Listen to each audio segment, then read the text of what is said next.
Des collections éblouissantes d'antiquités inestimables ont transformé la maison de Khalil Abdul à Damas en musée privé. Et de nombreux objets de sa collection sont d'une grande importance historique. Ce placard fait de noyer contient 5 tiroirs. Il est rempli de décorations faites d'ivoire, de coquillages et d'étain. Par le passé, lorsque les gens étaient mariés, ils se rapprochaient généralement comme ça à la maison. Et cette épée a été laissée ici par un soldat français lorsque la Syrie a obtenu son indépendance. Il a fallu 3 décennies aux passionnés âgés de 80 ans pour rassembler sa collection. Mais la guerre civile syrienne, qui a débuté en 2011, l'a dépravé de certains de ses trésors.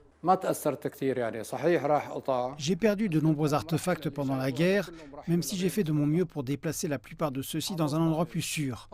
Beaucoup ont été endommagés ou volés. J'ai perdu environ 10% de ma collection. Bien que la situation se soit considérablement améliorée ces dernières années, les difficultés économiques affligent toujours le peuple syrien, ce qui a rendu difficile de protéger les antiquités.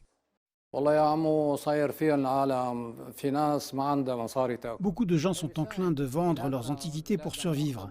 Certains ont un besoin urgent d'argent, alors ils ont essayé de trouver des acheteurs en Syrie. Je fais de mon mieux pour acheter autant que je peux. En termes d'un passé riche, la Syrie est assez riche à cet égard. Pour moi, c'est devenu une habitude de collectionner de telles reliques afin de protéger le passé. C'est comme si c'était dans mon sang. Abdul espère que les gens pourront un jour visiter sa collection afin de découvrir une Syrie qu'ils n'auront pas vue nulle part ailleurs.